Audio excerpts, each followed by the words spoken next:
Good morning, good evening, good everything in between. Welcome to the podcast, episode 19. I'm your host, Jimbo Bernicki, and I'm joined, as always, by Gabe Lerman. How you doing, Gabe? Watching the reboot of Takeshi's Castle on Amazon Prime. This is the show that MXC was the dub over of, and what Wipeout in America was based on. It's still amazing physical comedy.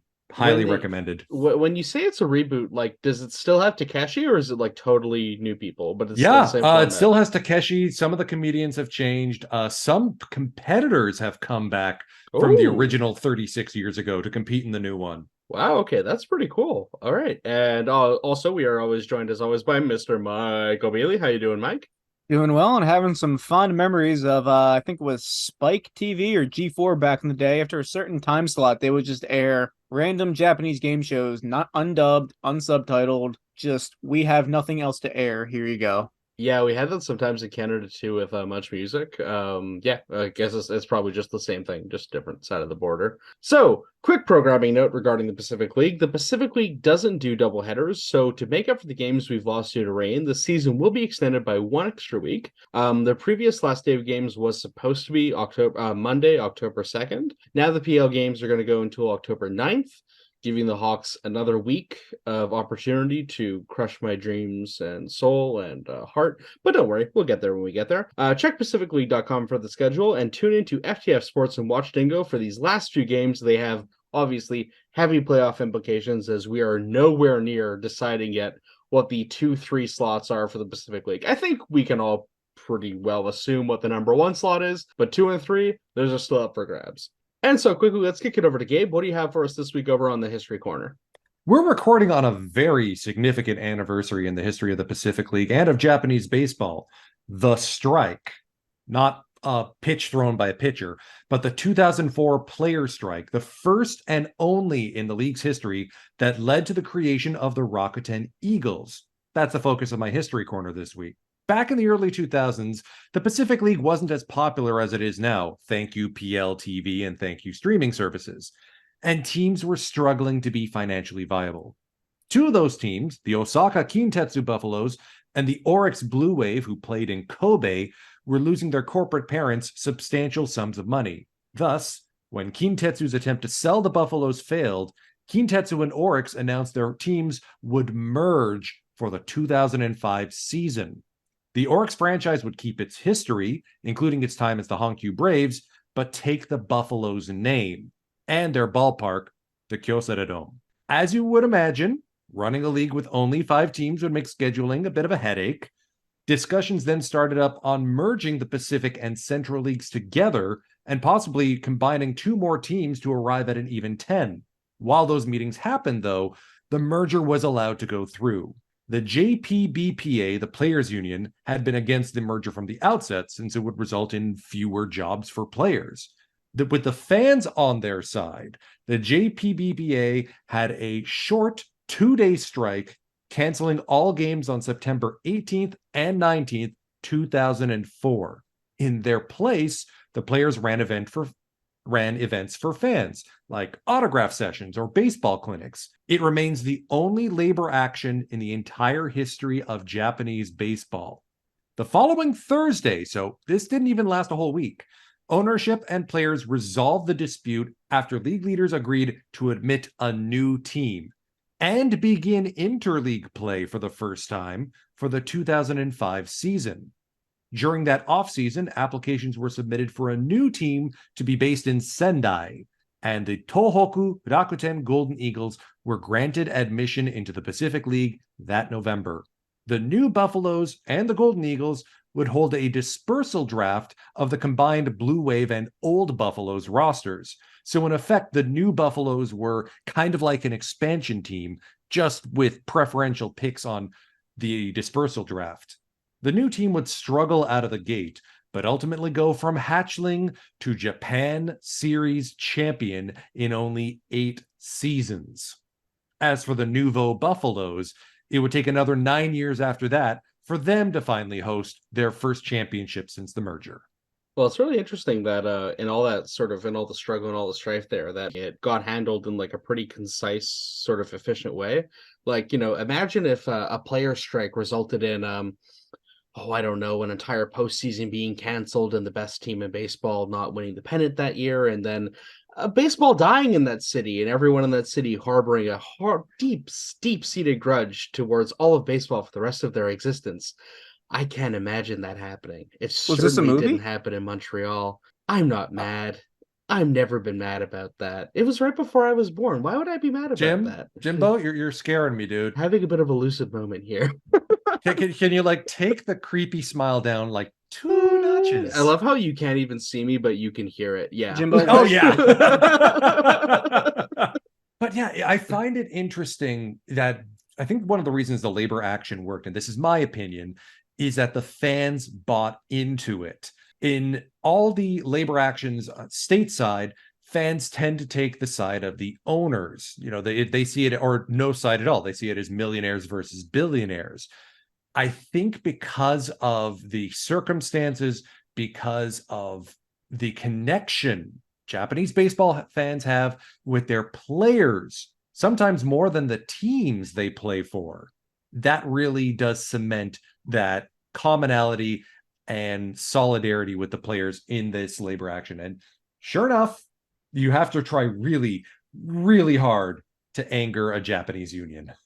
Yeah, and in addition to that, I mean, obviously the net result was sort of like a positive, right? Like we got a new team out of it that was expanding to a new region, and the Sendai region's been super appreciative of the Eagles. Like obviously they're one of the more well-supported teams in the league. So, I mean, it obviously in the end was kind of a win for everybody.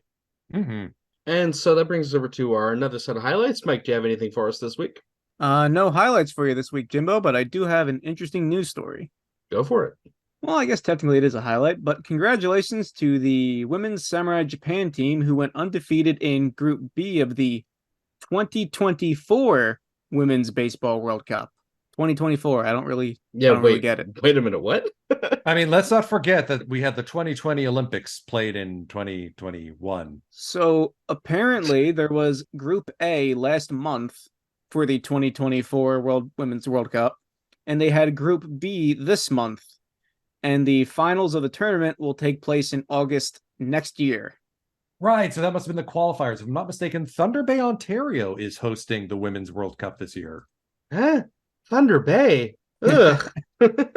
Well, I'll leave Jimbo to recoil in disgust or whatever that place is. However, Japan beat Puerto Rico 4-2, beat France 20-1. Nice try, France. They beat Venezuela 5-4. Taiwan 2-0, and Cuba 10-0. So they took first, went undefeated in Group B, and I'm not certain how these other WBSC events go, but we'll find out what happens this time next year. Honestly, beating any Cuba team, men's or women's, 10-0, that's one hell of an accomplishment. I mean, beating up on France, well, it is what it is, but beating Cuba that much, even in a women's game, that's pretty impressive. Good for them. And there's also skin in the game for the men's side. The Premier 12 is going to be hosted next November. The finals will be played at Tokyo Dome, and the other groups will play at Taipei City and somewhere in the Americas. And that brings us over to our first ad break of the evening. Take a listen.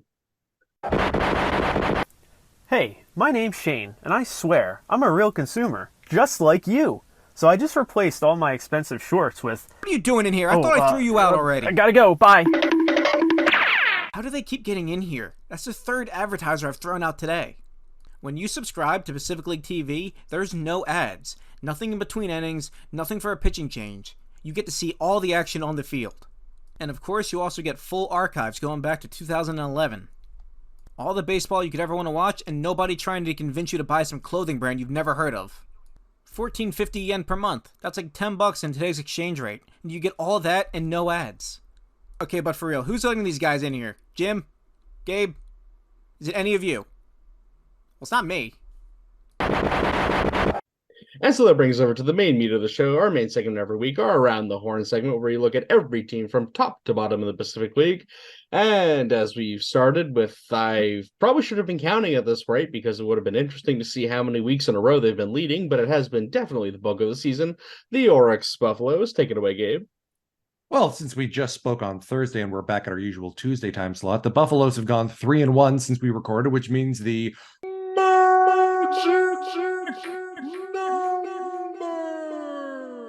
is now 2. The Buffaloes play the second place Marines tomorrow at 6 p.m. Japan time, 5 a.m. Eastern. So by the time you listen to this, they may have already clinched their 3rd straight Pacific League pennant. The last 2 times they've clinched it, they were either on the road or had an off day. Kyocera Dome is sold out for that game. Their first chance to clinch a pennant at home since the Ichiro-led Oryx Blue Wave in 1996. Now it's the Buffaloes' turn to jump in the Dotonbori. The starting pitcher for today's game, Kohei Azuma, is the first in NPB history to win 7 consecutive decisions from his debut. That'll be 1 win last season and a 6-0 start to this one. And this year, he's got a 1.71 ERA and 37 strikeouts in 47 1/3 innings pitched. You may have remembered him from the most recent Midnight Matinee when the Buffaloes hosted the Fighters. The only other guy in all of Japanese baseball history to do it was Hideo Fujimoto of the wartime Yomiuri Club back in 1942, predating NPB by 8 years. Wow. And again, Kohei Azuma was drafted through the developmental system, so he was passed over by every other team at least 5 times. Buffalo's pitching lab, man, it's undefeated. Speaking of Buffalo's pitchers, Yoshinobu Yamamoto, the ace of aces, his scoreless streak was broken by the Eagles back on Saturday, ending it at 45 innings. And what's worse, the Eagles won that game 3-1. Buffalo's first baseman Yuma Tongu is holding firm at 307 in the batting title race, with Kondo and Yanagita starting to lose steam somewhat. Come on, Yuma, you got this. And so that brings us over to the second place team of the league for, again, just about as many weeks in a row, the Chiba Lode Marines. Take it away, Mike. Second place is the story of my life. Anyway, Sasaki pitched over the weekend. In his second start back from injury, went 3 innings, allowed 3 runs on 4 hits and a walk, chalked up 3 strikeouts. He seems to be on a very short leash, and I guess that's within good reason. He was pitching very wildly this start. There was a lot of pitches way outside, a lot of things that could have been wild, like pass balls or wild pitches all the way to the backstop. His control wasn't there. There was about maybe 1 or 2 bad calls that I call them bad, but they could have went either way, but he was frustrated with the umpire on that one. Ultimately, they lost 3-1, which, I mean, that's more on his team than it is him. It's not an insurmountable lead to overcome, and, I mean, the bullpen did their job in that game. They are 3-7 in their last 10. Granted, as Gabe said, we last spoke on Thursday, so not many games to work with there. They're doing everything in their power to drop down to 3rd place, it seems, at this point. Keep an eye on the standings in the coming weeks. Things are going to get interesting because we have, 18 games left, maybe? Yeah, it's getting tight. We're getting super tight. One thing that I didn't really realize all year is that Gregory Polanco was actually on pace to exceed his total stats last year that he had with the Giants. He's already tied with in home runs with 24. So with 19 games left, he can do better than he did last year. And despite Zozo Marine Stadium trying its best to keep him from hitting any home runs, it seems. He has a 798 OPS, up from his 762 OPS with Yomiuri. 68 RBI this year, up from 58 the previous year. 40 walks right now compared to 42 last year. 19 games left to go. 332 on base compared to 306, and 99 hits compared to 105 with Yomiuri. So for whatever reason, it didn't seem like it, but he's actually doing better than he did last year. I swear last year he was hitting home runs nonstop. This year he's got 3 home run games. So, well, I'm telling you, if he was playing in a home stadium that wasn't Zozo Marine Stadium, this man would have about 45 home runs now. I believe it. Like, it's insane. The amount of, whenever I catch a Marines game, there's at least one time I see him hit a ball and I think that would be a home run in any other circumstance. So, like, I mean, full credit to him for doing his best and still having a great season. But man, I really can't help but imagine like what he would be achieving if he played in a different stadium. And the weirder thing is, he actually had more doubles last year with Yomiuri. It seems like everything that he hits far enough to be a home run or a double is just caught. Like, I think he has like 6 doubles this year, and that's it. It's the Yeah. wins off Tokyo Bay, man. Yeah, Those things man. can be bitter. They claim everything. Exactly. And so bringing us over to a team that, I mean, as Michael said, the Marines seem to be doing their best to make it to third place. But let me tell you about a team that is committed to being in third place, the Fukuoka SoftBank Hawks, 1-3 in their last 4 since we last spoke. And we are really coming down to the absolute critical edge of the season. They are playing the Eagles now, and they lost the game this morning. God, it was close, man. I watched that game. It was really tight. And they almost got swept by the Fighters, which not what we want to be happening for the Hawks. But again, those are the bad parts. Let's look at the good parts. Kensuke Kondo continues to demolish the baseball. He's extended his career high home runs to 22 this season with a solo shot in the 8th inning on Sunday. I also saw this today that his batting average with runners in scoring position is in the high 360s. He had a great hit today where I couldn't help but feel that if the runner tried a little harder, he would have gotten an RBI, and then maybe they wouldn't have lost the game to the Eagles, but that's neither here nor there. I'll live with that. He is definitely the guy the Hawks want at the plate right now, especially because Yanagita has been struggling a bit as of late. Over this last week since we last talked, he's gone 1 for 15 with 1 walk, 1 hit, and 1 RBI. Obviously not what you want your theoretically best player to be doing. On the pitching side, as usual, not great. But Carter Stewart Jr. did have a decent game today, going 6 innings with only 6 base runners, 1 run, and 5 Ks, including, I just kind of want to point this out, if you go back and watch the 6th inning of the Tuesday game, I should say, on the 19th, oh man, when he strikes out a guy in the 6th inning, I don't remember the last time I've seen a pitcher be this passionate about striking someone out. He really went mental for a second there because it was a really tight, important moment of the game, and he really did come through, only unfortunately for the bullpen to blow it. But I mean, let's see if SoftBank can do it. But they are getting closed in on by, of course, the team that they've been trying to ward off all season, and they've been hot on their tails. And man, I really hope the Hawks can beat them in the next 2 games. The Tohoku Rakuten Golden Eagles. Take it away, Mike. Rakuten 5-5 in their last 10, still looking to try and make the postseason, as Jimbo said. 2.5 games back of SoftBank right now with, what is it? What do we say? Like 18 games left to play or whatever. So they're still well within contention there. Their last 2 games of the season are actually against SoftBank. Oh, no.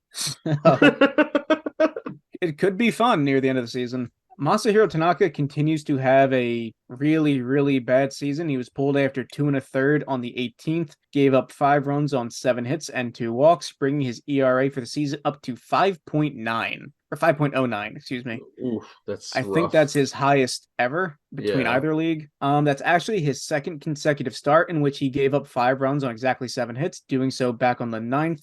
Though in that game, he went a bit deeper. He went 6 innings with 6 strikeouts. Currently on base to post the highest whip of his career in either league with 1.45. His highest hits per 9 ever with 10.5. Oof. His lowest Ks per 9 of his whole career with 5.2 over 9. Oof. And right now he has 73 strikeouts, so that's going to be the lowest amount of strikeouts he's ever had in either league, disregarding the 2020 meme end of the world season, where he had like 53 or whatever, but let's just block that out. Hoping he can have a bounce back next year, but if Tanaka was pitching better and just how many games back Rakuten is right now, who knows? They could be in 3rd place right now. Yeah, that is actually something to think about. I mean, if you had Tanaka pitching like half as, or it's like half as badly or double as well, I don't know which way you want to put it, you know what I mean? But if he was pitching just a little bit better, yeah, I mean, the Eagles might be sitting in 3rd place right now with the Hawks chasing them. Former Making the Pitch participant Baseball Underrated pointed this out on Twitter. The Eagles actually have a long shot to finish 2nd. They're only 3.5 games back of the Marines, and they play those Marines on October 9th to close the season out. So there's a non-zero chance there's home playoff games in Sendai this October. Hear me out. No. We're supposed to make Jimbo full No. not me. Hear me out. Hear me out. there is a world, there is a universe in which the Eagles and Lions make the playoffs instead not of this the one. Marines and Hawks. It's not this one. But speaking of a team that has one hell of an outside shot to make the playoffs, that brings us around to the fifth place team, the Saitama Seibu Lions, 2-2 in their last four. And as per usual, as I've said, who knows how many times so far this season, starting pitching continues to shoulder so much of the load, while the bullpen and bats just really are so inconsistent and continue to falter. As I like to point out at least once a week among the starting pitchers, Sumida had one heck of a performance this week, giving up only 2 hits and 3 walks over 6 innings while striking up 8 against the Marines. While Brooks Kriske has blown over 2 saves over the last week, which isn't ideal, obviously, I can't help but wonder how much better the Lions season could have been if they turned to him earlier, because other than these 2 blown saves, he's been a lot better than the previous closer. Well, part of the reason why they couldn't call up Kriske is that they only signed him July 26th. He was a member of the Kansas City Royals and had to be released by that organization before coming back to Japan. In 2022, of course, he pitched with the Bay Stars in the other league. Again, in a world where he was with them the whole season, who knows where they'd be? Probably 4th. I mean, yeah, the Lions, like, again, they've been mathematically eliminated from the pennant. Actually, I think everyone but the Marines have been mathematically eliminated from the pennant at this point, even then. Yeah, that's why the magic numbers too. Yeah, exactly. But still, there's this weird part of me. Once I really looked at the standings and I really mulled things over, I was like, man, there's a chance the Lions can still make their way in here. And even if that comes at the cost of the Hawks, I think the enjoyment I would get out of seeing the Lions make the playoffs at this point would outweigh my disappointment in the Hawks missing it. But, that's just a weird little cathartic, masochistic thing about me. And so that brings us over to the basement team in the league, the team that almost swept the Hawks this past week, the Hokkaido Nippon Ham Fighters. Take it away, Gabe. Yeah, I've got a lot for the Fighters this week, as opposed to last week, which really was a bit of a struggle for them. But hey, 2-2 in their last 4. Someone on Twitter caught this one. Chusei Manami has 37 walks so far this season, which is a new career high. 10 of those have been in the last 9 games. 6 of them have been in the last 3. This is a guy who only had 12 walks in all of last season. He's more than tripled that number. So clearly, opposing pitchers are starting to fear the bat, and they'd rather deal with some of the other batters, which, you're talking about Kiyomiya, Nomura, Martinez, we'll get to him later, may not always be the best call. And of course, they're walking Manami because they are scared of what he can do with the bat.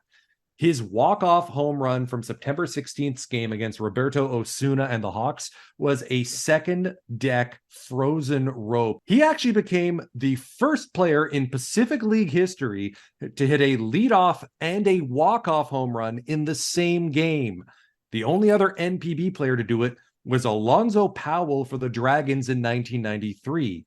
And unlike Alonzo, Manami's blasts were the sole scores for the Fighters that game. They won it 3-1.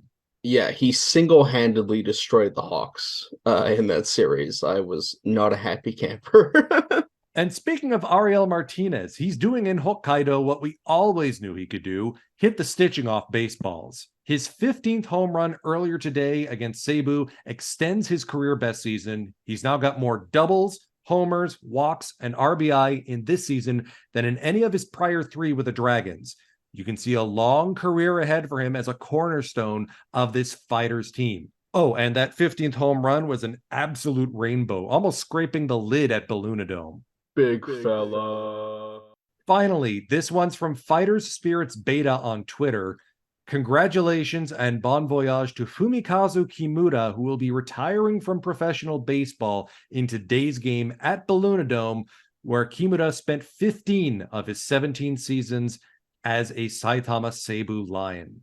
Fighters manager Tsuyoshi Shinjo even gave him the start in right field and let him bat cleanup. His final career stats include a 213, 269, 349 slash line, 42 home runs, and 53 stolen bases. And that includes a 5.6 ERA in 41 games as a relief pitcher before he converted to the outfield. It's quite the interesting career for Kimura, And it's great to see him retire in the last game of the season between the Fighters and Lions at Balloonadome in front of the fans that cheered him on for so long in his career. Speaking of cheering, you probably want to know a little bit more about how to do it as an Anglophone looking at the Pacific League. Take a listen to our latest edition of How to Speak Pacific League. How to Speak Pacific League. Lesson 9. The Teams. When watching Pacific League TV, you may notice that the score bug only uses one character for each team. This is either the first kanji, or katakana, in the team's most common name. Let's review what the 6 PL teams use. O, as in the Oryx Buffaloes. Raku, as in the Rakuten Eagles. Nichi, short for Nippon, as in the Nipponham Fighters. So, as in the SoftBank Hawks. Sei, as in the Seibu Lions. And Ro, as in the Chiba Rotte Marines.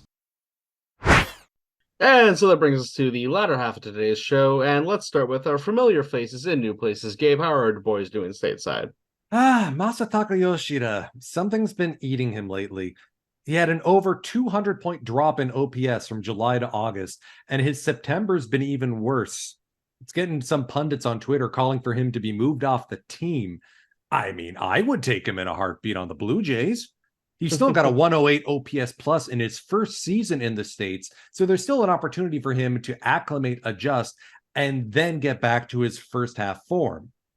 In the other league, does Kodai Senga win National League Rookie of the Year? He's in close competition with Corbin Carroll, who single-handedly resuscitated the Arizona Diamondbacks, so it's a tough call.